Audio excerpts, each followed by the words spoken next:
Okay, so do we have some people here? Would someone like to just introduce themselves just to check? Got some people here to talk to? Does someone want to just say a hi? Anas, hi Anas. Anyone else?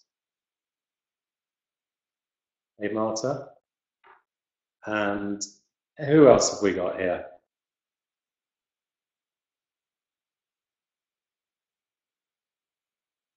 Have we got anyone else? Anyone like to just write on chat just to say hi, just so I know that there are some people there?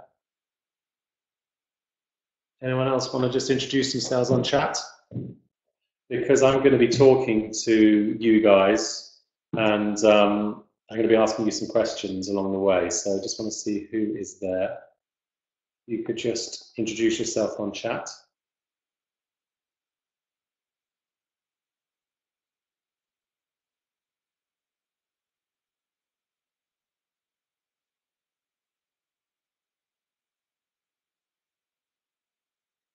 Hi, Anas. Okay, great.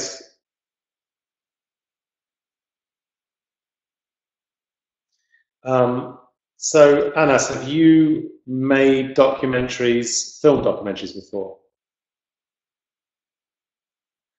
Okay. And how did your two documentaries go down? Did they work? Were you pleased with them?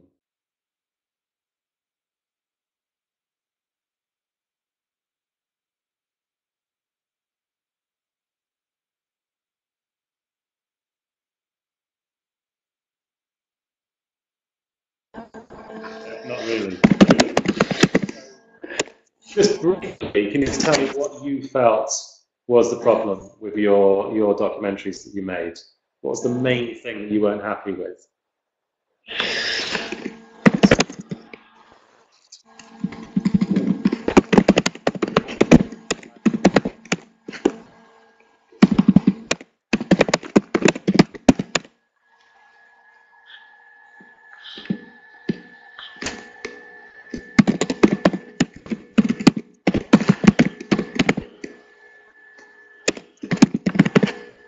Hey, Mohammed, nice to see you. I'm a collaborative cameraman. And the second one, Anas, your microphone's on. Maybe you could just turn that off. Really? Do you hear me now? Hey, yes. Perfect. Well, my first documentary was part of a training program with Al Jazeera Training Center. Yeah. And they allocated a cameraman to each of the participants. And I don't want to blame the cameraman for the quality of the movie, but because partly it was my very first movie, I was just starting. But he was not willing to collaborate. He was just trying to be the director, Okay. to get on with it and to get the job done. But I did learn that I have to be firm with my team. Not a dictator, but at least firm, and I'll like be a leader. My second documentary, I shot myself in Malaysia. I produced and shot myself, and because I'm not really into camera work, like each footage looked different. So, but anyway, I mean, these are my two first works, and I have not like broadcast them in any channel, anyways. Yeah, so it makes sense that you're learning on the job. I think lots of times we think the first documentary we make has to be an absolute masterpiece. It doesn't necessarily follow. But something I passionately believe in. Now, when I went to film school, I went to art school for a year in film school.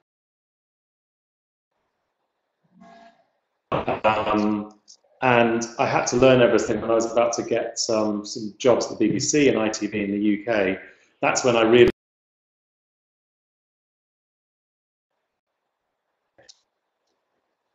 With the pictures going, are you everyone there?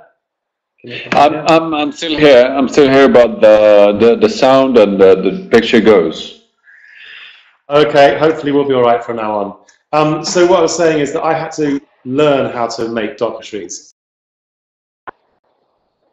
nowadays is that it's very easy to get a camera, a very high quality camera, which will stand up in a cinema, and it won't cost much. And it's very easy to get good quality sound recorded. And I think because it's so easy now, people think they don't have to learn the basics of making documentaries to make a documentary. And even film schools encourage people just to go out and film something. Now, I've seen many, many documentaries, which in my opinion are kind of unwatchable because of that. That someone is just literally just points the camera without any thought about what they're filming and how they're filming and what the story is. And there's no sense of structure to it. And I think documentaries so much about structure and structure and structure. And that's what I'm going to talk about when I do the seminar on September the 12th. There are rules that I developed when I was making documentaries to help me not only check, is there a film? Because a lot of times I don't think when people go and make a documentary that they should make a film. Maybe they should make a radio piece, or maybe they should make a piece for the newspaper. But if you have got a film that really works as a film, engages people on an emotional level, then the second part of my rules is checking how to make the film. Because again, it's not enough just having an idea which you think is exciting. What do you do to make it into a real film? And my ethos is so much about connecting with an audience. And that is, again, based on seeing so many documentaries that a documentary maker makes because they want to make a film without any thought about an audience. I was just watching one before we started this. One of my students, who I taught very briefly, sent in a documentary. And it just feels like something that he's making because he wants to be a documentary maker, and he hasn't thought for one moment about what might engage with an audience. So anyway, we're going to look at a lot of that when we do the seminar. And these rules, I've got about 8 or 9 rules, which I always work through, and they liberate me as a filmmaker. My idea of hell is a blank canvas for freedom to do anything without any restrictions. I'm always looking for restrictions. And those restrictions will help me creatively. So we haven't got long today, so what I want to do is I want to get you guys involved in thinking about how you would film something. And I want to know about what your shot choices are, whether it's handheld, whether it's on a tripod, whether it's tracking. I want to know about what sort of lighting. If I was your cameraman, what brief would you give me? So I want to give you a little brief yourself about a film, and I want to ask you about what the opening shot is. What's the second shot? What's the third shot? Do we hear music? Do we not hear music? So are we all ready to go for this? And I'm going to use this little mouse thing to draw it, or you feel free if you want to draw it yourself. So we're basically just starting. Oops, that's not the wrong one. We're just starting. Just think about what shots. How will you film this situation? So here is the brief. The brief is it's a 2-minute film, and it's about.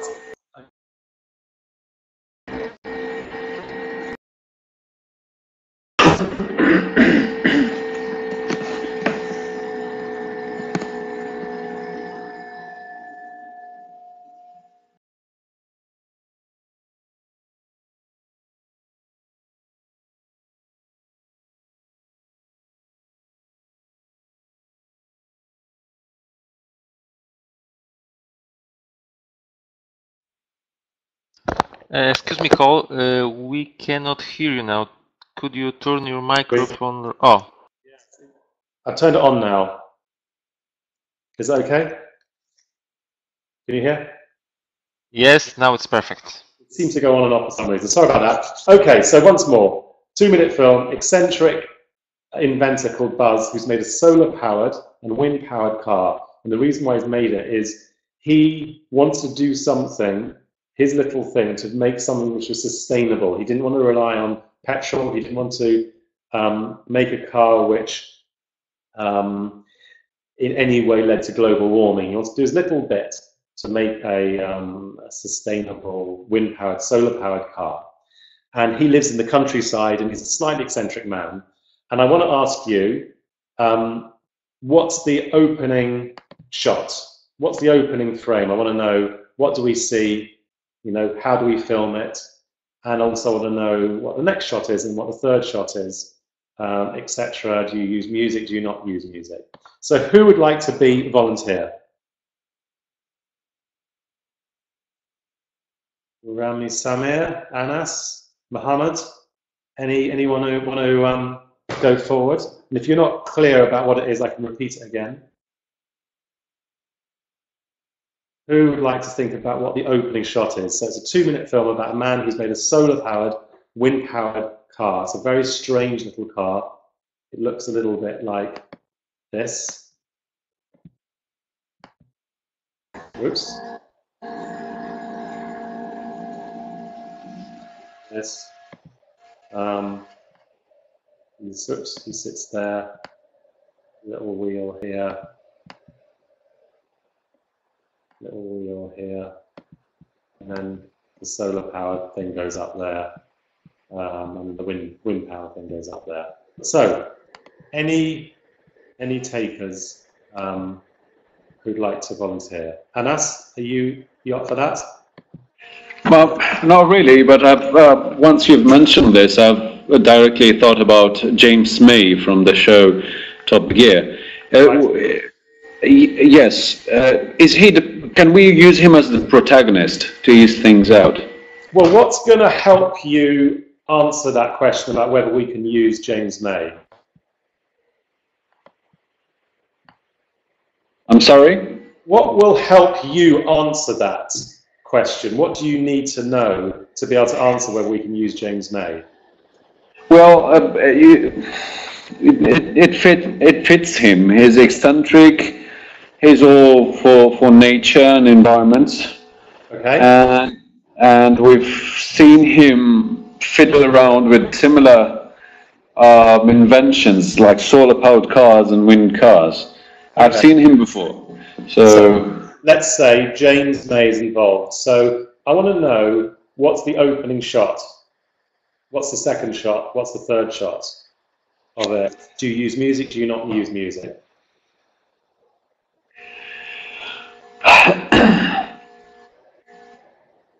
Well, opening shots, a car driving around a city. But have you said that he lives in the countryside?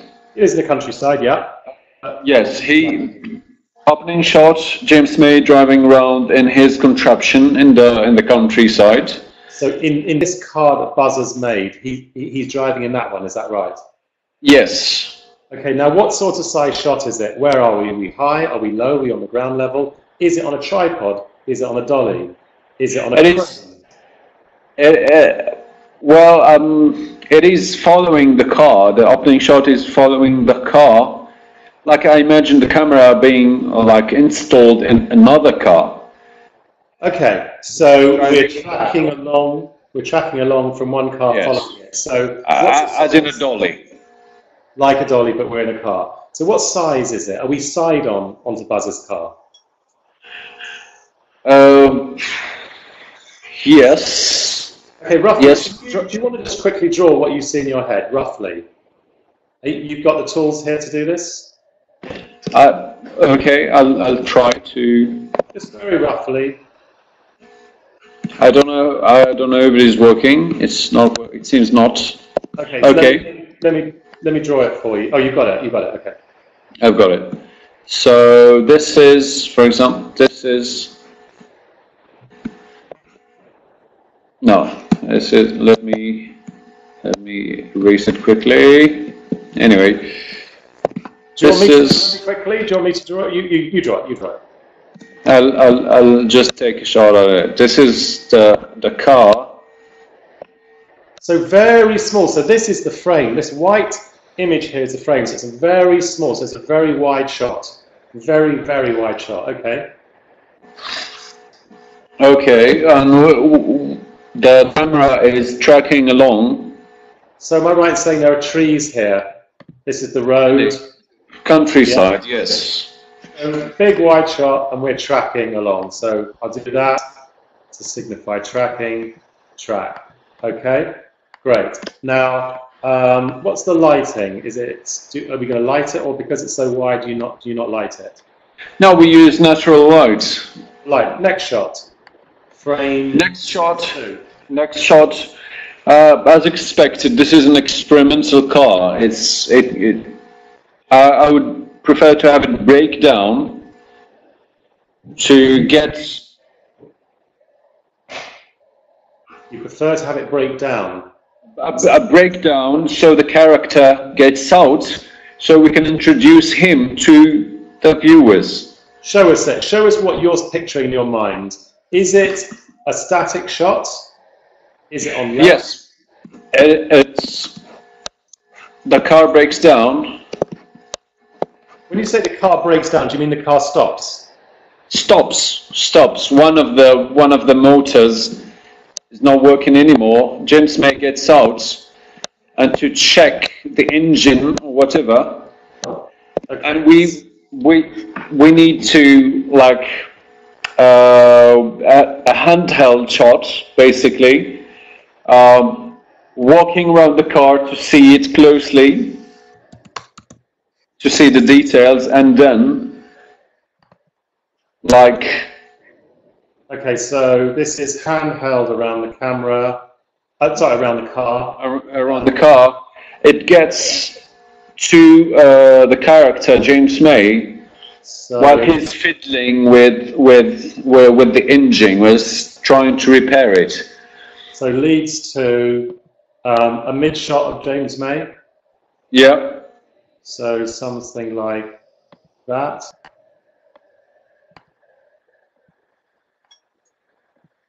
Okay. Tracking shot along with the car. Yeah. Next shot is a static shot. So we've got someone's printing.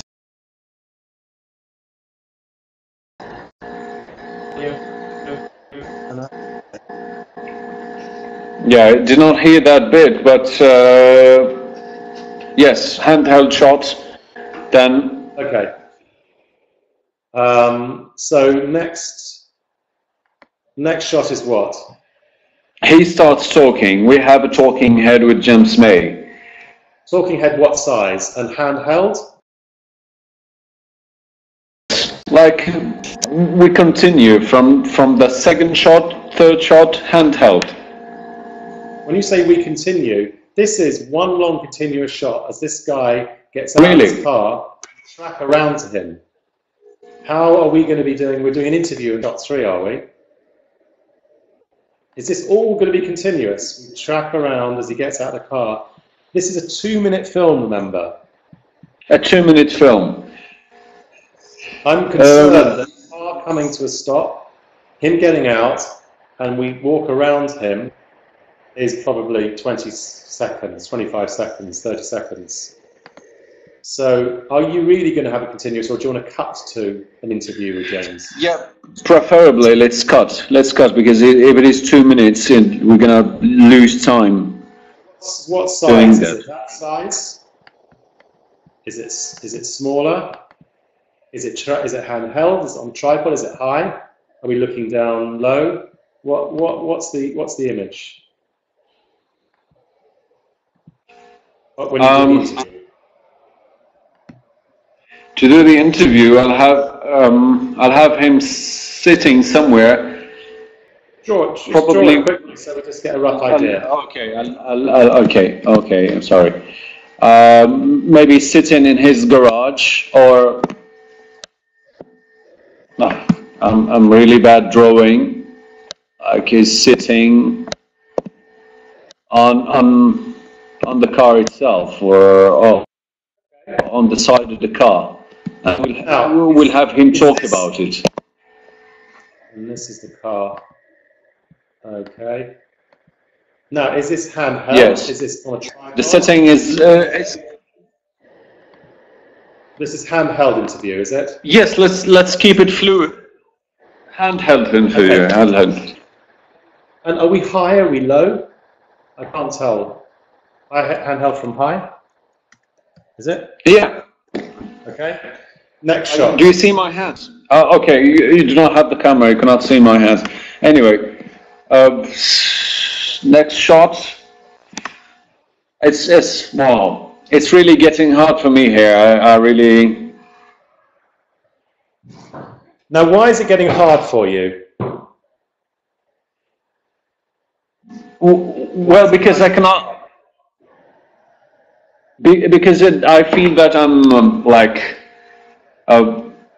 scripting the documentary, and this is not how I see it. I see it more natural, more following and filming whatever is happening in front of me, instead of like... This word natural, filming what's in front, I'm going to just push you a bit. I don't know what that means, more natural. Because for me, all filmmaking is unnatural. It's all to do with the vision of the documentary filmmaker. And I think it reflects what the filmmaker has to say. So I want to make a suggestion. I just want to just see if your ideas change. And this is again what I mean about, for me, the idea of hell is having complete freedom to do anything. If I just limit it a bit and I say to you that this film should be political, there should be a political edge to this film. And by political, I mean something about this is a man who's doing something without petrol because he wants to do something without any fuel that has any impact on the environment. Does that change how you make your film? Yes, well then we move from it changes my film, I think. What let's just say this is page 1.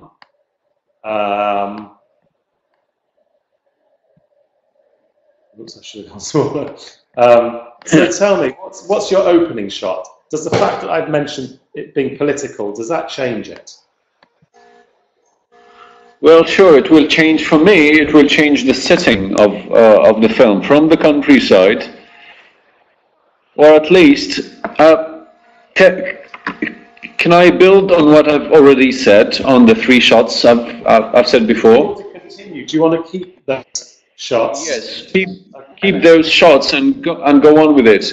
And in the interview shot, James May is answering a question.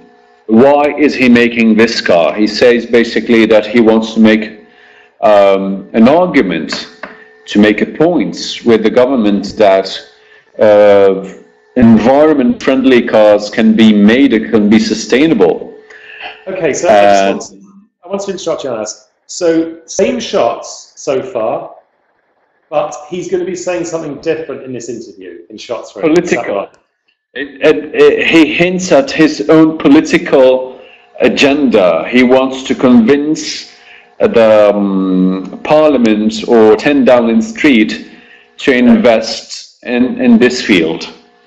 Okay, now when I've done this with other students, they've done something different, which is when as soon as I say it's a political film, they've often talked about, okay, the opening is it's a city and there's lots of fumes coming out of cars. And it's interesting you didn't do that. So again, I'm not saying it's good or bad, but it's just saying what lots of students often have done. So it's nice that you kept it the same, but you just changed the content. Now, because I've got to cover quite a lot, and we haven't got very long, I'm going to kind of speed this whole process up. So as soon as I said political to you, did that help you kind of focus a little bit about what you're going to do? The other thing I want to ask you is, well, no, I'm not going to ask you, because I've got so much to cover. Normally, I spend longer on this. I'm going to do this very quickly, because I want to have time left for questions and answers as well. When I was commissioned by Discovery Home and Leisure. Now, Discovery Home and Leisure make documentaries about people who build houses for $100,000. Or it's about people who are obsessed with drills and saws and screwdrivers and making things. So a question to you, does that change how you would make the film, thinking that the audience for this film is people who are do-it-yourself enthusiasts and like building houses and like making things? Would that change how you make your film? Yes, and instead of having more talking heads, I'll have him working, doing his thing, talking working while talking, working on his car, because this is basically what people who are handy like. They want to see this, they want to see how things are made. Okay, so I want to ask you, so would you say any of the shots have changed? Now we know that it's for people who like to build houses and saws. Is it the same shot or is it different? No, I'll start with him, James May or whoever, working on the car actually, in the garage. So this sort of size shot? Yes, and his hand on the car fixing something. Ask you, is it handheld? Is it on tripod? How do you light it? Are you going to track him? Well, if it is in a garage in the English countryside, we need lighting. So on-camera lighting. Supposing I'm your cameraman, what brief are you giving me to light it?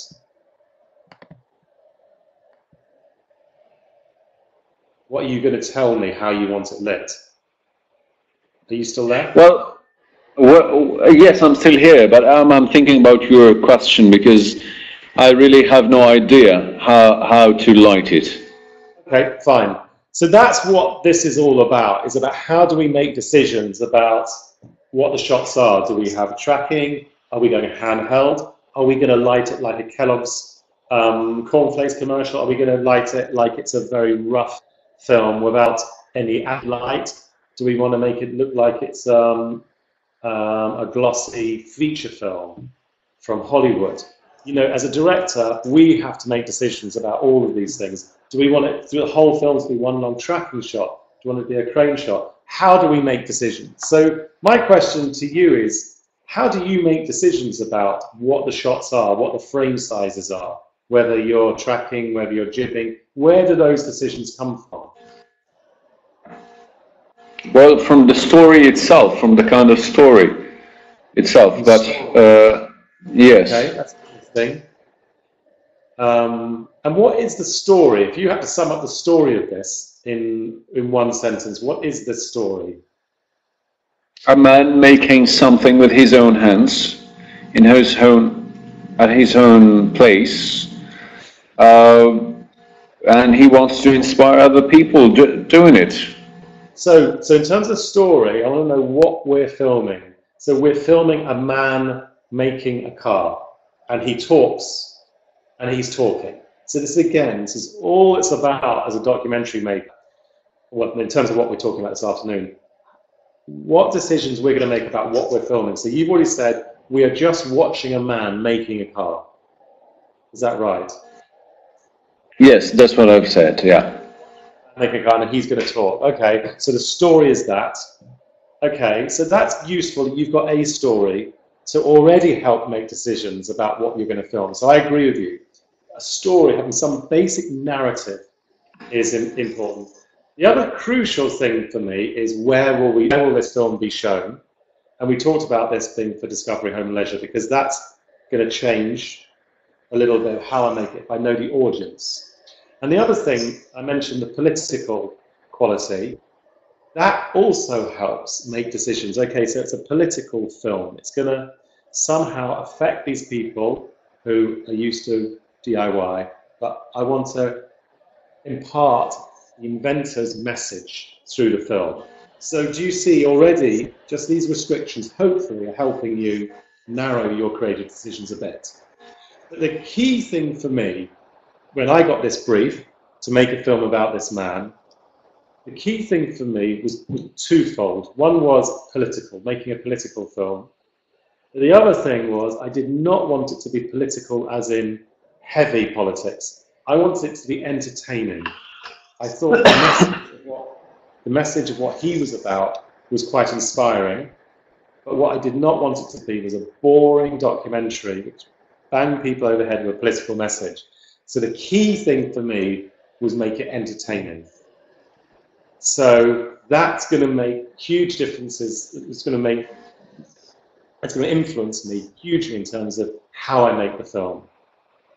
And the other thing, going back to what you were saying, story, is I didn't go with what you said, which was how a man makes a car. I created basically a day in the life of this man as he takes his car for a test ride. So my story is a man takes a strange invention out of his garage, he adjusts it a little bit, and he goes on a journey. And along the way, a lot of the people look at him and wonder what's going on. And it ends with him parking up. So do you see that with some narrative and some... Thank you very much. And some brief, which is to make it entertaining, that helped me creatively. And what I'll do is I'll show you the film now, and then it will make sense. So this is... Would you mind just turning your microphone off, Anas? Well, I'll turn it off right away. How can I... Okay.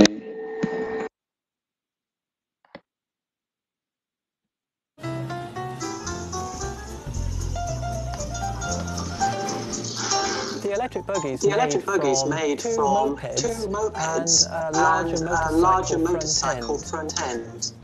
It's powered by solar panels and a wind generator that sits on the pole.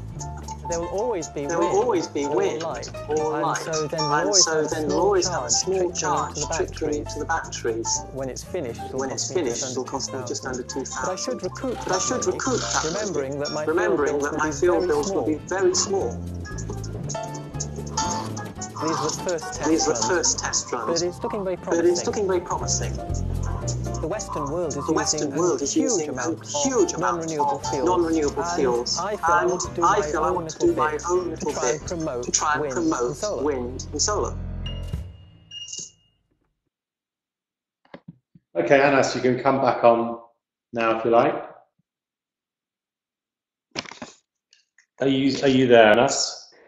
Yes, I'm here. In terms of, this is about getting your documentary idea into a film, into making a real film. Are you seeing the process of how that came about? There's one thing I've left out, but in terms of story, developing an idea, there is a political element to that because his message is kind of political. What he thinks he's doing has got a political element, yes, because he wants to inspire people. But it's an entertaining film. You don't feel like you're being hit over the head with a political message. Yes, he's a lovable person. I like, when I've seen him, I felt close to him. And again, lovable character, relatable character is very, very important. You've got to kind of warm to someone to get that political message. If he was this annoying, very kind of angry man, you might not. So lots of things have to be in place. Great character, interesting car. But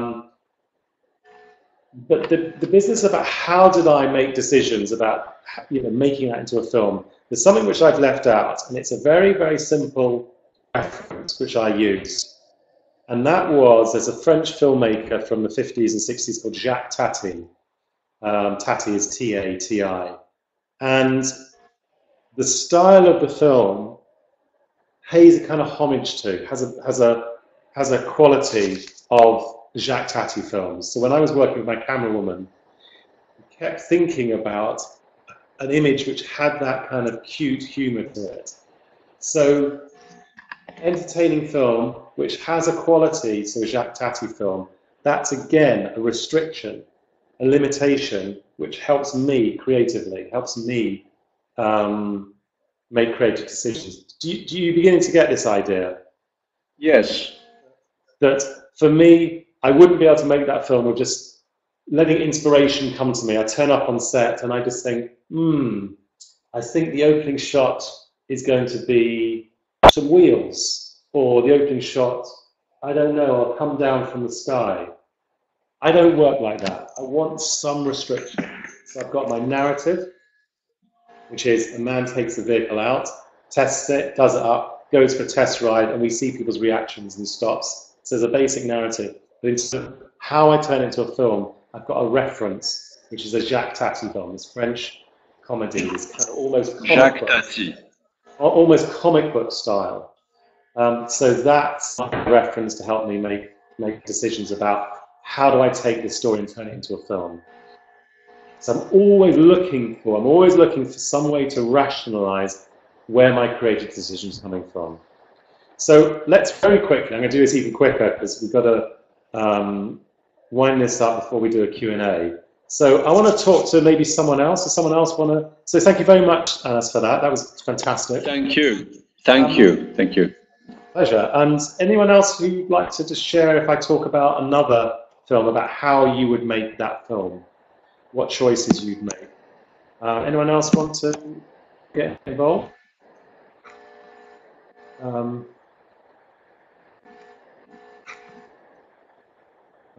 Anas, are you still there?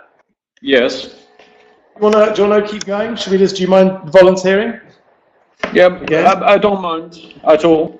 Go ahead. Okay, fantastic. Next film, 1 minute film. That was 1 minute. I thought it was 2 minute version. That was 1 minute. A 1 minute film, and it's about a man who runs a hardware store. It sells nails and hammers and saws.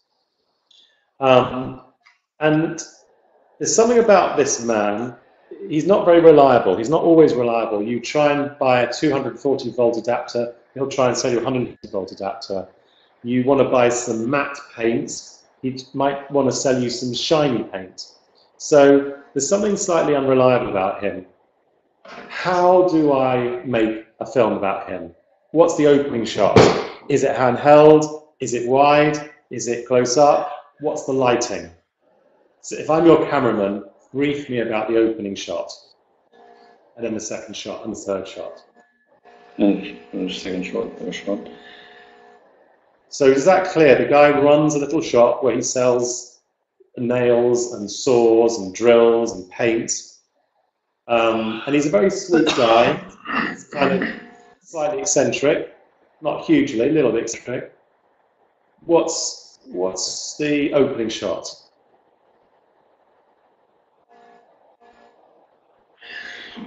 I think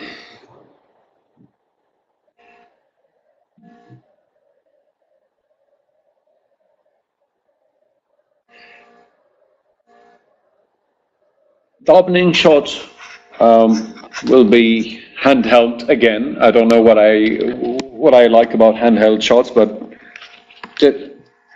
this is me. Handheld shot. We see him arguing with one customer. Okay, now what size shot? Is it that size shot? Is that his head, or is it smaller? Is it bigger? It is wide enough to see both characters, the main character and the customer with whom he's arguing. So it's that sort of size, is it? Like that? Yes, I imagine that. And in the middle of both characters, there is some sort of a counter. Yeah.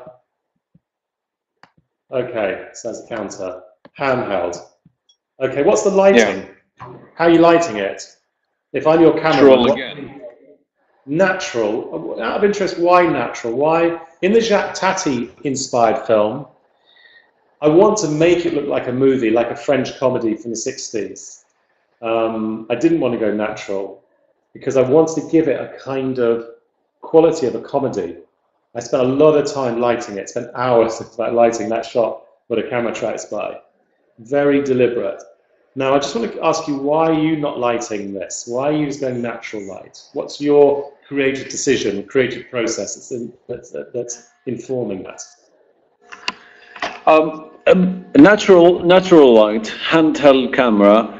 For me, again, I'm going to bring up the word natural, or let's say that it is more closer to a day-to-day situation, something that most viewers will identify with. Okay, fair enough. Okay, good. Next shot. Next shot. Let's quit handheld shots and use a dolly and follow him into into the shop inside while he's trying to retrieve some item to give the customer. What size shot is it? Medium. We see only the character. To get something from a shelf, is he? Yes. Is it that sort of size? Is it that size? Is it that wide, or is it tighter than that? That's his arm. Excuse everyone, it's very hard writing on this. Yeah. But is it that size, or is it tighter than that? No, it's fine. This is fine. Okay. And what else is that? He's going to retrieve something. So we track back to where he meets the customer. We're tracking back. Okay, let me just change that. I thought you tracked in, but we're tracking back. Okay. Well, I'm going to make this very quick, actually, because of time. So, oops. Let me just. Okay, just to summarise what you've done. You started handheld, very natural light, but after that you went tracking back, very controlled, like a drama maybe, tracking back to find him with a customer. Now, out of interest, why did you choose that? Well, because I grew weary of handheld shots up to now. I kind of feel ashamed of using only handheld shots. So what you're doing is you're just, the way you're processing it is you're thinking, I'm getting tired of it. But you're not thinking about the bigger picture. You're not thinking there's no real rationale. You're just thinking, well, I'm tired of it. Yeah? But I'm sorry, I'm just trying to be frank, yes. Now, my argument, I'd suggest something else, which is to have a rationale for how you make your film. And something I keep coming back to all the time when I'm working on documentaries, what do you want the audience to feel? And on the Buzz's car, I wanted the audience to feel entertained. I wanted it to be an entertaining film. And that informed lots of my decisions. And then I found the Jacques Tati reference and the comedy reference. Now with this film, the key thing is I wanted the audience to feel amused. And that informed every single decision about how I made the film. What do I want the audience to feel? I want them to feel entertained. Okay, shall I... Pardon? I'm sorry for interrupting you, but shall I go back to a handheld shot? Because I just remember that handheld shots are more used for action and confusion, to show action and confusion. Like this character is an eccentric but unreliable shop owner. But I mean, he's looking for an item and he does not know what to do. Camera is following his hands. Something like this. See, or Anna, am I just... Yes. You're completely 100% exactly in line with what I thought. I made that decision. I wanted to be entertaining, and I used handheld and slightly awkward handheld, a little bit rough, not beautiful, steady handheld. It's slightly messy because of what you said. It's slightly unreliable, so the camera's slightly unreliable. It feels a little bit like it might fall down. Very subtle. And that, let me show you. Yes. I'll show you the film. Thank you. Sorry, I pressed the wrong one. And the other thing is we haven't talked about music at all. And I use a music because, again, once more, the key thing is, I want the audience to feel entertained. It's music which I think is kind of funny and cute and entertaining. So that informs my music decisions as well as shot choices and lighting choices. And I, by the way, did exactly the same as what you suggested. I went for a kind of natural light, as in I didn't bring much light in apart from I changed the fluorescent tube in the shot. So here's the 1 minute. Here's the 1 minute film. Oops, I'm going to stop that and start it again because I don't want to miss the opening. And Anas, would you mind just turning off your microphone, please? Not at all. When I opened the shop, I called it Home Improvement Center. We sell DIY products, but also we try to help people. You know, if you have any problem, you phone those people. By the way, this is my lovely wife. She helps a bit in the shop. If I'm not mistaken, I have more than 500 different items. I don't have computers, you know, to put everything in, but I have it all in my head somewhere staring. I saw them yesterday. Yeah, I know. Yeah, I know. It's strange. Yeah. Bedside Park is full of celebrities. They live everywhere. There is the closest one is Oasis. He wanted some picture hooks. Yes, can I recommend this one? You direct it straight into the hinge. Regraph. That's the best thing. This is a special thing, by the way. Very reasonable as well.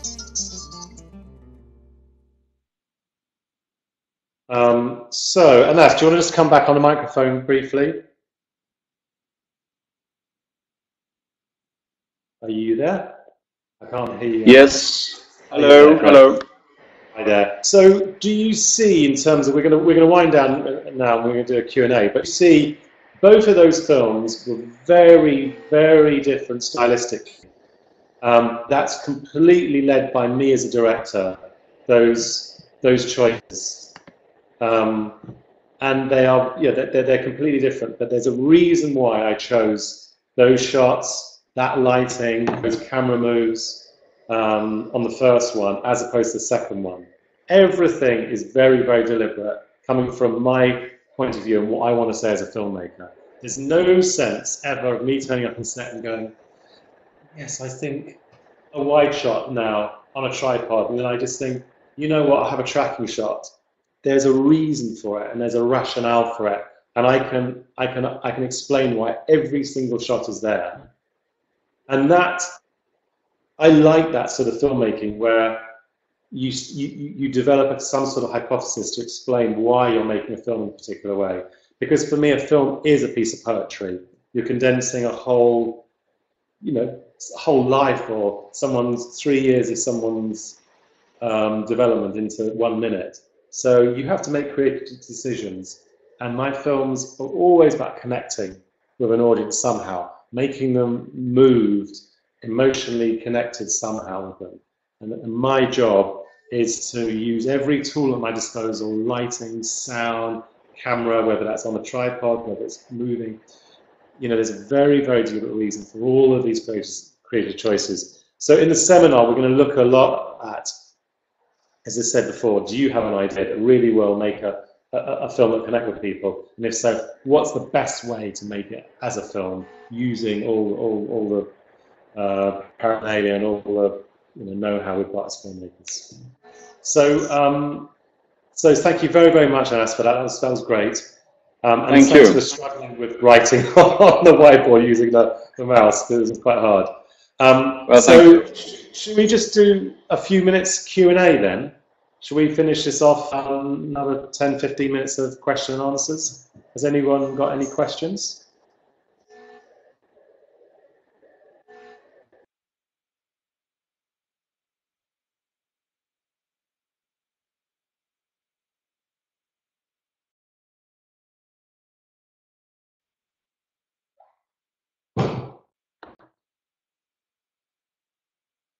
I haven't got any questions up. Does anyone want to anyone want to think of something?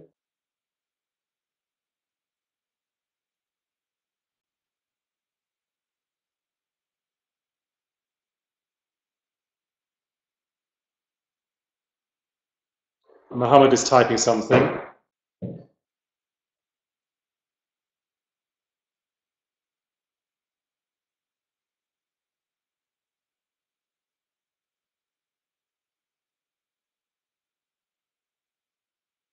Okay, that's good. Anyone have got any other questions? And that's anything you're not sure about? Anything you'd like clarified? Was there? Let me just ask you guys. Was there anything there which wasn't clear about how I might make decisions about how I make a film, or was there anything if you've got a project in mind, is there anything where you're not quite sure what you should be doing? Because again, for me, I'm always, and I didn't talk really about story, about narrative in that last film of Harry, but there is a narrative in that, and the narrative is a man opens up, goes to his shop, opens up his shop, has some customers, and then in the afternoon just adjusts the outside sign. So it may not be a great narrative, may not win any prizes, but for me as a filmmaker, it's so useful to think about what's my beginning, what's my middle, what's my end. It's so good to have some basic narrative, some basic story, even if it's a 1-minute film, because the alternative is making a documentary about any structure is, say before, my idea, I just hate it, and I used to have nightmares where I turn up on set and I've got this big crew waiting for me, and I just don't know where to put the camera. I don't have any idea, and all you've got is your gut feeling, and that is a horrible idea, just guessing where the camera goes. Can anyone out there relate to that? How hard it is without any restrictions, without any giving yourself any limitation. You know, it's horrible. Just filming everything. You have to film everything because you don't know what you're doing. And that says yes. It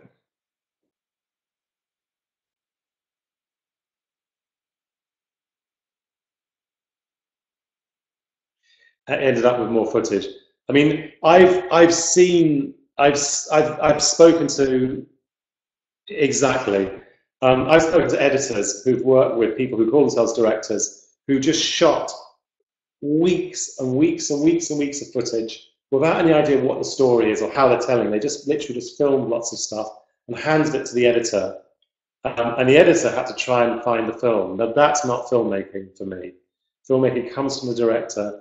And as I say, if you come to the seminar, we'll look at a lot of questions that you need to answer about your idea first to find some narrative and to start honing down your idea so you can start picturing how your film should look.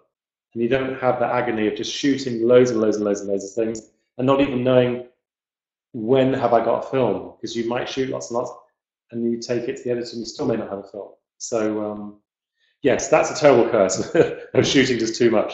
And you start annoying people because you just film for days and days and days and you can lose the trust of someone. So I'm just such a fan of having a discipline and having a vision of your film. And that makes it a better film because you're thinking as a filmmaker, you're thinking as a poet, and you're getting the most out of your crew, because otherwise you just shoot loads and loads of stuff and you just tire your crew. Any other questions?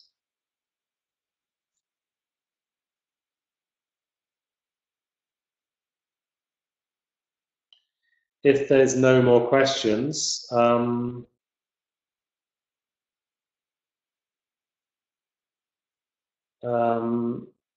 shall we wind down? Anas is typing something. Thank you very much, Anas. I really appreciate your help with this.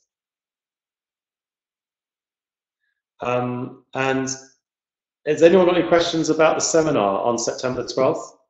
Great, I'm looking forward to it as well.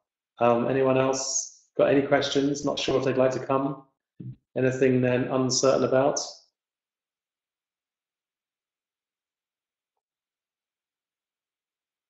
Mohammed's going to be there. Fantastic. I look forward to seeing you then, Mohammed.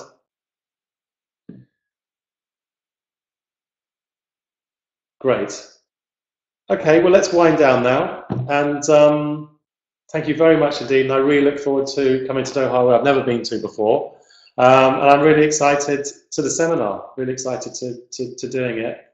Thank you very much, Mohammed. And yeah, let's sign off now, and I'll see you in a few weeks. Bye.